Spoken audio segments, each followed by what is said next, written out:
우리가 온전한 신앙생활은 예수님을 어떻게 믿고 고백하느냐에 따라서 결정이 되어진다고 해도 과언이 아닙니다. 예수님은 나의 구주, 나의 하나님이십니다. 나는 구주이신 예수님을 믿습니다. 우리가 이렇게 다 고백을 하죠. 그걸 우리는 신앙이라고 말합니다. 그래서 그리스도인들은요, 신앙 고백한 대로 사는 사람이고 또 신앙 고백한 대로 사는 그 삶을 우리는 신앙 생활이라고 말하는 것입니다. 그래서 우리 기독교가 다른 종교와 동일할 수 없는 독특성이 뭐냐면 예수 그리스도를 나의 구주, 나의 하나님으로 고백하는 데 있는 것입니다. 예수님을 다른 종교에서는 나의 구주, 나의 하나님이십니다라고 고백을 할 수가 없습니다. 그래서 기독교가 타 종교와 어울릴 수가 없는 이유이기도 합니다.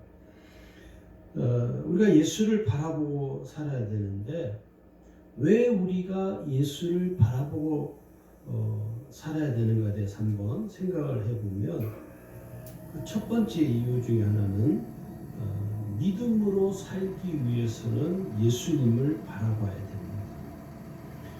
우리가 세상을 바라보면 믿음을 알 수가 없습니다. 그래서 우리가 세상을 바라보면 세상은 우리에게 늘 무엇을 주냐면 절망감을 주죠. 제가 예수를 믿지 않을 때 사는 삶은 참으로 궁핍한 삶이기도 하지만 너무나 쓸쓸하고 외롭고 어떻게 세상 어디에 가서도 세상 어디 누구에게도 기댈 수 있는 곳이 없었습니다. 저는 예수를 믿지 않을 때 세상이 얼마나 혹독한 곳이라는 사실을 아주 어렸을 때부터 뼈저리게 경험을 했기 때문에 예수를 믿고 나니까 가장 마음에 평안한 게 뭐냐면 내가 기댈 수 있는 곳이 있다. 내가 바라볼 수 있고 내가 마음을 줄 수 있고 내가 마음을 그 마음의 이 무거운 짐들을 맡길 수 있는 그분이 누구냐면 예수님이시죠. 그래서 예수님을 바라보게 되고 세상 바라보는 시선을 이제 예수님을 바라보는 시선으로 이 삶이 바뀌는 것이죠. 그래서 우리가 끊임없이 예수님을 바라봐야 되는 이유는 우리가 믿음을 갖기 위해서 또는 믿음으로 살기 위해서는 여러분 예수님을 바라봐야 돼요. 이게 참 중요한 우리의 주제이기도 합니다. 우리가 예수님을 바라보게 되면요 어떤 일이 좋은 일이 있냐면 믿음이 충만해집니다. 사람들이 오늘 많은 그리스도인들이 어떻게 하면 믿음이 좋아질까요? 목사님 어떻게 하면 믿음이 충만한 삶을 살 수 있을까요? 믿음이 충만한 삶을 살려면 예수님을 바라보면 믿음이 생깁니다. 왜냐하면 예수님을 통해서 믿음이 나오기 때문에 그래서 예수님을 늘 바라보는 사람은요 믿음이 흔들리지 않습니다. 오늘 히브리 11장 6절에 보시면 믿음이 없이는 기쁘시게 못하나니 하나님께 나아가는 자는 반드시 그가 계신 것과 또한 그가 자기를 찾는 자들에게 상 주시는 이심을 믿어야 할지니라. 여기 뭐냐면 믿음이 없이는 기쁘시게 못한다 그렇게 성경 기록을 하죠. 그래서 오늘 우리가 하나님을 만나고 또 우리가 말씀의 은혜를 누리고 또 우리가 성령의 능력을 덧입는 것은 모든 것들은 다 믿음을 통해서 가능한 역사들이죠. 그 다음에 두 번째는 왜 우리가 예수님을 정말 온전히 바라보아야 되느냐면 거룩한 삶의 목적을 위해서입니다. 우리가 예수님을 구주로 믿고 고백함으로 죄에서 우리가 구원받았잖아요. 그래서 우리의 모든 삶의 목적이 어떻게 설정이 되냐면 하나님의 영광을 위한 삶으로 우리의 삶이 포맷이 됩니다. 여전히 예수를 믿지만 내 삶의 목적이 하나님의 영광을 위한 삶이 설정이 안 되어 있으면 참 난감하죠. 그런데 예수님을 바라보게 되면 하나님의 영광을 위한 삶을 살아가는데 어려움이 없습니다. 문제는 우리가 예수님을 바라보며 사는 것이 익숙하지 않기 때문에 자꾸 우리의 삶에 있어서 어떤 우리의 삶의 문제로 인해서 뭐가 발생하느냐면 나는 어떻게 살지? 나는 무엇을 위해 살지라고 계속 반복이 되는 거예요. 그걸 악순환이라고 말하는 것입니다. 그것은 삶의 목적이 제대로 설정이 안 되기 때문에 끊임없이 고민하고 끊임없이 방황하고 끊임없이 혼돈스러운 것이죠. 그걸 방황하는 삶이라 말하는 것입니다. 예수를 믿었음에도 불구하고 예수를 믿는다고 말하면서도 여전히 삶의 문제로 고통스러워하고 삶의 문제로 여러 가지 계속 혼란스러워한다는 것 자체는요, 삶의 목적이 설정되어 있지 않다는 것을 의미하는 것이기도 합니다. 고린도전서 10장 31절을 우리가 정말 마음에 새겨서 이 말씀이 하나님 내게 주시는 말씀이다 마음에 새게 되는데 거기 보면 이렇게 기록하고 있습니다. 거기 한번 보시기 바랍니다. 고린도전서 10장 31절입니다. 너희가 먹든지 마시든지 무엇을 하든지 다 하나님의 영광을 위하여 하라. 여기 보시면 하나님의 영광을 위하여 하라 하면서 그 전제가 뭐냐면 먹는 것도 마시는 것도 무엇을 하든지 다 뭐라고 하냐면 하나님의 영광을 위해서 하라는 것이죠. 내가 옷 입는 것도 주의 영광을 위해서, 내가 음식을 먹을 때도 주의 영광을 위해서, 내가 일을 할 때도 주의 영광을 위해서 해야 된다는 것입니다. 이게 오늘 우리의 삶의 목적이 되는 것이죠. 하나님의 영광을 드러내지 않는 삶은요, 참 우리로 하여금 우리가 살아가는 삶을 참 메마르게 만들어 버립니다. 왜냐하면 방향이 없는 삶이거든요.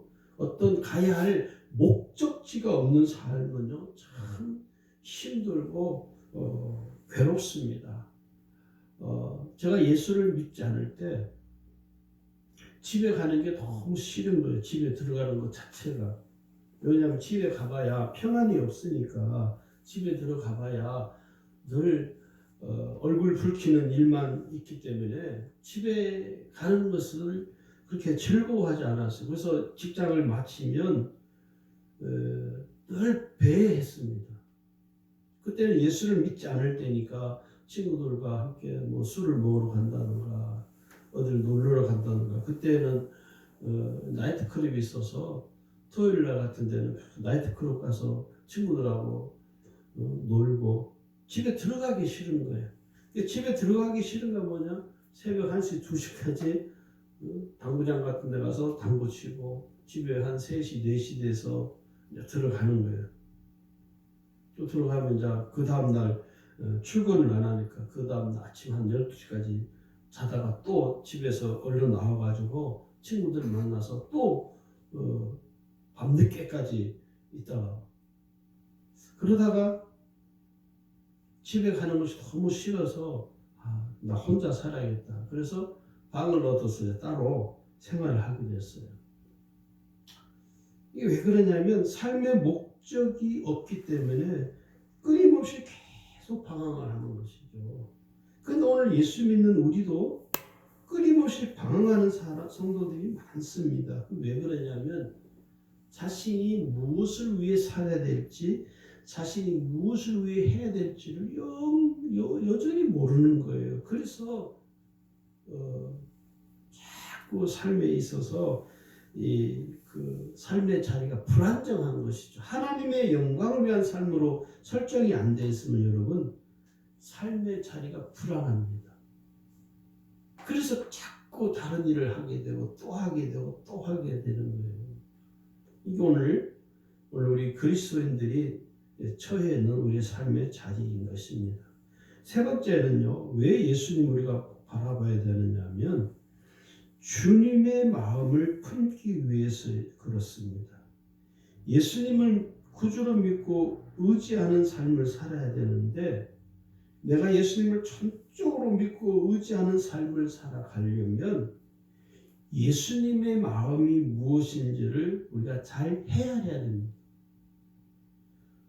다시 말해서 예수님의 뜻이 무엇인지를 잘 알고 깨달아야 한다는 말입니다. 그래야 내가 온전한 신앙생활을 할 수가 있습니다. 빌립보서 2장 5절에는요 이렇게 우리에게 권고합니다. 너희 안에 이 마음을 품어라. 곧 그리스도 예수의 마음이니. 그 앞절에 2절 3절에 보면요 예수님의 마음을 이렇게 말씀해요. 마음을 같이하여 같은 사랑을 가지고 뜻을 합하며 한 마음을 품어 아무 일에든지 다툼이나 허용을 하지 말고 오직 겸손한 마음으로 각각 자기보다 남을 낮게 여기고. 이게 주님의 마음이죠. 우리가 내가 무엇을 어떻게 해야 할지 망설일 때가 있죠. 그럴 때 어떻게 해야 되냐? 지금 예수님이라면 어떻게 하실까? 이 생각을 하면 참 좋습니다. 답이 있습니다. 그 속에, 이 질문 속에. 지금 예수님이라면 어떻게 하실까? 내가 이렇게 지금 마음에 망설이고 있는데 예수님이라면 어떻게 결정을 하실까? 내가 무슨 말을 해야 할지 생각이 나지 않을 때 예수님이라면 어떻게 하실까? 내가 지금 어디를 가야 되는데 어디를 가야 할지를 모를 때가 있습니다. 이리 갈까 저리 갈까 모를 때 어떻게 해요? 예수님이라면 지금 어떻게 하실까? 신기하게 여러분 그런 질문을 가지고 주님께 주의 마음을 알기 위해서 내가 그 마음을 품으면요 하나님 내게 지혜를 주십니다. 실제로 내가 누구를 만나야 할지 주저해요. 그럴 때 지금 예수님이라면 어떻게 하실까? 이게 예수님을 바라보는 것입니다. 우리가 예수님을 바라본다는 것이 거창한 어떤 추상적인 것이 아니라 실제적으로 구체적인 내용들이죠. 그래서 여러분 항상 우리가 주님의 마음을 품고 살게 되면 내가 어떤 일을 결정하고 사람들이 그러거든요. 어떤 일을 결정할 때 결정을 잘 쉽게 못하는 분들이 의외로 많아요. 왜 그러냐? 그건 이제 다른 말로 결정장애라고 그러죠. 옷을 사러 갔는데 이 옷을 살까 저 옷을 살까 옷 하나 사는데 한 시간 걸리는 사람들이 있죠. 그게 뭐예요? 결정장애 때문에. 그런 분들은요 옷을 다 사려고 할 때 주님이라면 어떤 옷을 선택하실까? 참 우스운 것 같죠? 한번 해보세요. 그러면 주님이 내게 지혜를 주셔서 내가 결정하지 못하고 있을 때 주님은 내게 결정할 수 있는 마음을 주십니다. 참 신기해요. 그 다음에 네 번째는요. 예수님을 왜 바라보아야 되느냐면 거룩한 생각을 품기 위해서는 예수님을 바라봐야 됩니다. 여러분 세상을 바라보면요. 생각이 거룩해지지 않습니다. 세상을 바라보면요. 화가 나죠. 그죠? 세상 하는 거 보면 어떻게 저럴 수 있어. 70이 넘은 노인 어른이 이렇게 지나가는데 어떤 젊은 사람이 와서 나잡쇼 하죠. 그 70이 넘은 그 어르신을 막 두들겨 패는 거예요. 아무 이유도 없이. 그런 걸 보면요. 어떻게 세상이 이렇게 됐을까? 옛날에는 길거리에서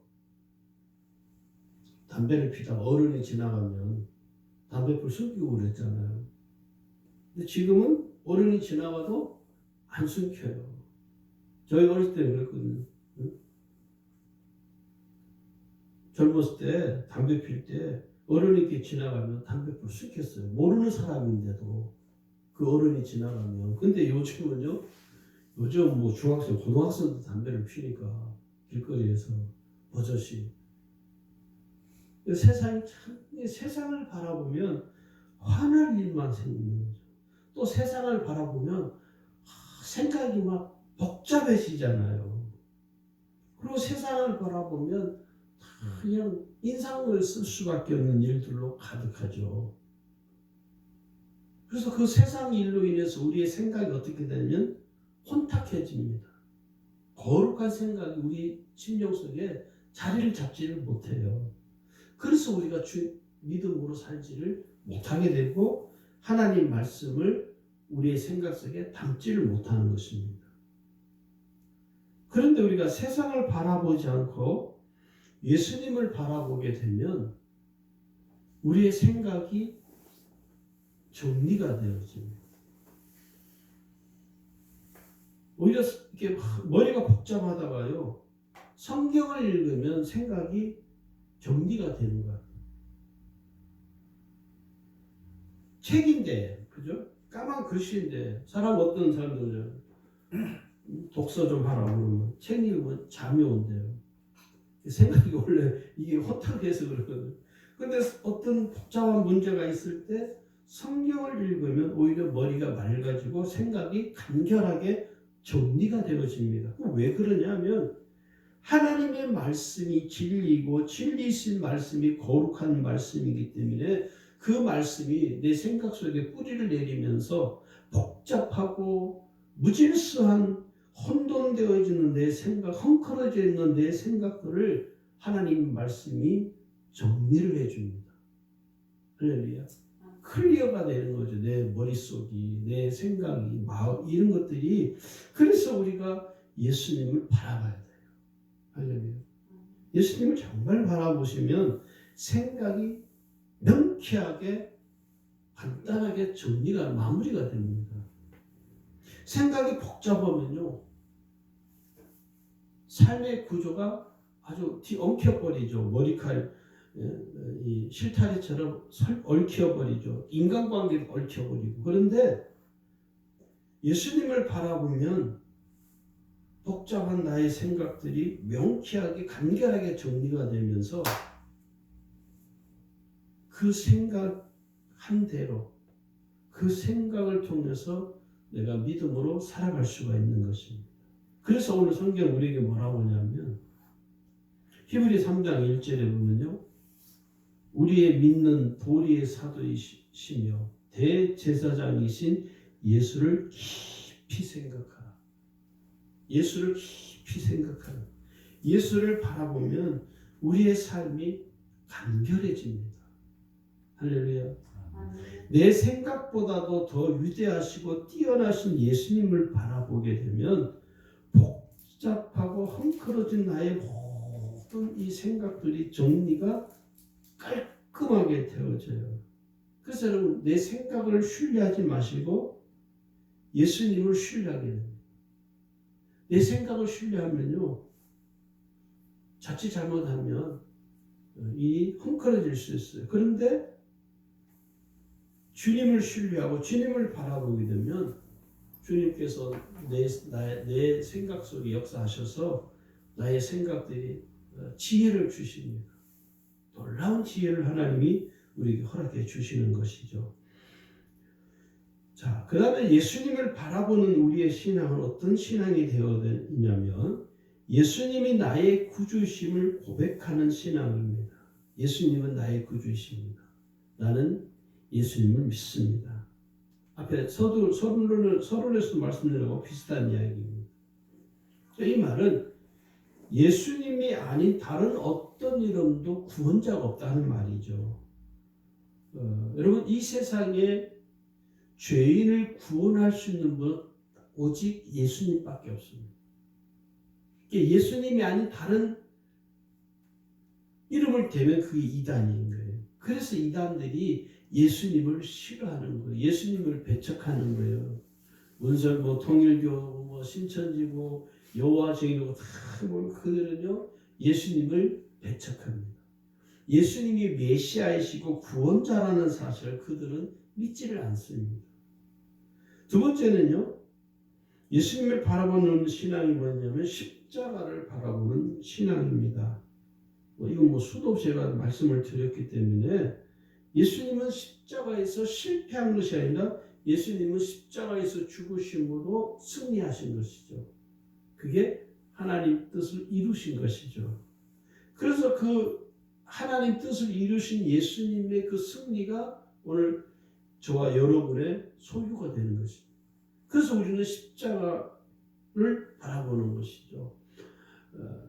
사람들이 목걸이 이렇게 십자가 목걸이 하잖아요. 저는 그거 참 좋다고 생각해요. 예수 믿는 분들이. 근데 예수 안 믿는 분들도 십자가 목걸이 하는 분도 있어요. 왜 하냐고 물어보니까 십자가 목걸이를 하면 마음이 편하대요. 참 희한하죠? 그 사람들이 예수를 안 믿는데도 십자가가 그렇게 좋대요. 믿지 않는 사람들도 그런 분들이 있으니까 그들에게는 아무 소용이 없죠, 사실은. 그러나 우리는 십자가를 바라보는 사람들입니다. 그리고 세 번째는 이 예수님 바라보는 신앙이 뭐냐면 거듭난 신앙입니다. 예수님을 통해서 죄에서 구원받아 이제는 내가 새롭게 변화되어진 새로운 피조물로서 살아가는 삶을 살게 된 것이죠. 그걸 고린도서 말한 것처럼 새로운 피조물로 사는 것이죠. 우리가 예수를 바라보는 삶을 살려면요, 여러분 예수님 바라본다는 건요 어려운 것 같기도 하고 한편으로는 또 쉽습니다. 왜 쉽냐? 예수님을 바라보는 삶을 살아가려면 어떻게 해야 되느냐면 첫 번째, 예수님과 친밀한 관계가 돼요. 예수님을 바라보는 삶을 살아가는 건요, 내가 예수님과 친밀한 관계가 형성이 되어지면 예수님을 바라봅니다. 사람 간에도, 인간관계에서도 여러분, 내가 이 사람을 참 좋아해요. 저 사람도 나를 참 좋아해요. 그런 관계가 서로 친밀해집니다. 근데 나는 우리가 속된 말로 주는 것 없이 미운 사람 있잖아요. 그거 왜 그러냐? 그런 사람은 여러분 바라보고 싶습니까? 쳐다보기도 싫어. 같이 있는 것조차 싫은 것이죠. 그 왜 그렇습니까? 친밀하지 못하는. 친밀하지 못하기 때문에 저 사람은 두 번 보기 싫은 거예요. 지나가다가도 보는 것도 싫은 거예요. 그죠? 왜 그래요? 친밀하지 못해서. 근데 친밀한 서로 관계에서는요, 봐도 또 보고 싶고, 오늘 봤는데 헤어졌는데 내일 또 보고 싶고, 헤어지면서 잘 가라고 손 흔들면서 또 보고 싶고. 왜 그래요? 친밀한. 그러니까 친밀한 관계가 되면요, 늘 서로 쳐다보는 것이 크게 즐거운 거예요. 그러니까 예수님을 바라보는 삶을 되려면 예수님과 내가 친밀한 관계가 돼요. 내가 예수님과 얼마나 친밀한지를 쉽게 알 수 있는데 그게 어떤 때냐면 내가 힘들고 어려울 때 예수님을 바라보면 친밀합니다. 내 마음이 힘들고 마음이 수스러지지 않나요? 그럴 때 누굴 생각나고 보냐면 예수님이 생각나서 예수님을 바라보는 그 사람은 예수님과 매우 친밀한 사람입니다. 설령 삶이 힘들고 어려울지라도 하나님이 그의 삶을 그 위경 가운데서 반드시 건져주십니다. 할렐루야. 저는 그 예수님을 만났기 때문에 확신합니다. 또 내가 무슨 일을 하든지 어디를 가든지 항상 예수님께 물어보면 그 사람은 친밀합니다. 할렐루야. 친밀하지 못하기 때문에 자기 마음대로 하는 거예요. 자기 마음대로 하다 보면요, 나중에 삶이 그냥 엉컹커져서 뒤죽박죽이 되어버리는 것이죠. 오늘 저와 여러분이 예수님을 바라보는 삶이 되려면 먼저 예수님과 친밀한 관계가 먼저 형성돼야 됩니다. 두 번째는요, 예수님을 바라보는 삶을 살아가려면 예수님이 하신 말씀을 내 삶에 적용해야 됩니다. 하나씩 하나씩 적용해 가야 돼요. 이웃을 사랑하라, 그 말씀대로 한번 해보는 거예요. 너희가 내 이름으로 무엇인지 구하라. 구해보는 거예요. 내가 너에게 이른 말이 영이요 진리와 생명이다. 그 말씀이 내게 주님이 주신 말씀이니까 그 말씀대로 한번 살아가려고 애를 써보는 거예요. 그게 뭡니까? 그게 신앙이죠. 그게 신앙생활이죠. 그게 믿음이죠. 그게 은혜 받은 대로 사는 삶이죠. 세 번째는요, 예수님께 순종하는 신앙으로 살아야 합니다. 왜냐하면 순종하지 않는 신앙은 가짜입니다. 순종하는 사람만이 진짜 그리스도인이고 참 그리스도인이고, 순종하지 않는 사람은 거짓된 그리스도인입니다. 그래서 항상 마음에 새겨야 돼요. 그래서 하나님은요, 언제나 순종하는 사람을 통해서만 역사하십니다. 순종하지 않는 사람은 하나님 역사하지 않죠. 마지막으로는요, 삶의 풍성한 열매를 맺도록 해야 됩니다. 내 삶의 열매를 맺는 신앙생활이 되도록 힘쓰고 애써야 하는 것이죠. 오늘 주님께서는 열매를 맺지 못하는 것에 뭐라고 말씀하냐면 위로하지 않습니다. 책망하고 계시죠. 열매 맺지 못하는 것에 대해서 주님은 그래, 내가 그럴 수 있다. 너가 열매 맺지 못하는 내가 이해한다. 그렇게 말씀하지 않고요, 책망하고 계십니다. 불쏘시감으로 쓰겠다는 것이죠. 그래서 우리가 어떤 열매를 맺어야 되냐면 크게 네 가지 열매를 맺어야 되는데, 첫 번째는 회개에 합당한 열매를 맺어야 되고, 두 번째는 성령의 열매를 맺어야 되고, 세 번째는 영혼 구원의 열매를 맺어야 되고. 여러분, 우리가 예수 믿고 구원의 은혜를 알았으면 최소한 우리가 천국 가기 전까지 최소한 한 사람은 구원하고 가야 돼. 할렐루야. 다른 건 몰라도 이거 최소한이에요. 최소한 양심 있는 신앙이라면 하나님이 내 영혼을 구원해 주셨으니 나도 최소한 한 사람쯤은 구원하고 가야 됩니다. 그래야 하나님 앞에 섰을 때 말할 수 있죠. 한 명도 구원 못하고 천국 가면요, 책망 받습니다. 마지막으로는요, 사랑의 열매를 맺어야 됩니다. 사랑하지 않는 삶은요, 신앙이 위태롭습니다. 계명을 어기는 거죠. 제가 이번 주 우리 월요일날 교육자 회의 때 지금은 서로 사랑할 때라는 제목으로 설교를 했어요. 왜냐하면 목사들이 서로 사랑하는 게 쉽지 않거든요. 오히려 사랑하라고 설교하는 목사인데, 설교자들이 성도들한테 여러분 사랑해야 됩니다. 하나님 여러분 사랑하십니다. 여러분 서로 사랑하시오. 사랑은 여러분 허물을 덮는 것입니다. 용서하는 것입니다. 설교를 하지만 목사 자신들은 사랑하지를 못해요. 그래서 한 주간 제가 교육자를 위해서 설교를 준비하는데, 하나님 제 마음에 지금은 서로 사랑할 때라는 마음을 주셔서 말씀을 나눴어요. 지금은 서로 사랑할 때. 왜냐하면 지금 너무 힘들거든요. 모두가 다 힘들어요. 힘이 안 든 사람은 없어요. 다 힘들어요. 저도 힘들거든요. 감사하느라 힘들고, 목사로 사는 것도 힘들고, 아버지로 사는 것도 남편으로 사는 것도 힘들고, 자식으로 사는 것도 힘든 거예요. 다 힘들어요. 이 세상에 힘 안 든 사람이 지금 없습니다. 다 힘들어요. 부모도 힘들거든요. 이럴 때 서로 뭐하냐? 서로 풋풋한 말 한마디 해요. 서로 사랑이에요. 사랑한다니까 거창한 게 아니라, 지금 이럴 때 서로 용기를 주고 격려를 해주는 그런 따뜻한 말 한마디가, 격려가 참 필요해요. 교육자회를 마치니까 어떤 목사님 와서 그러시더라고요.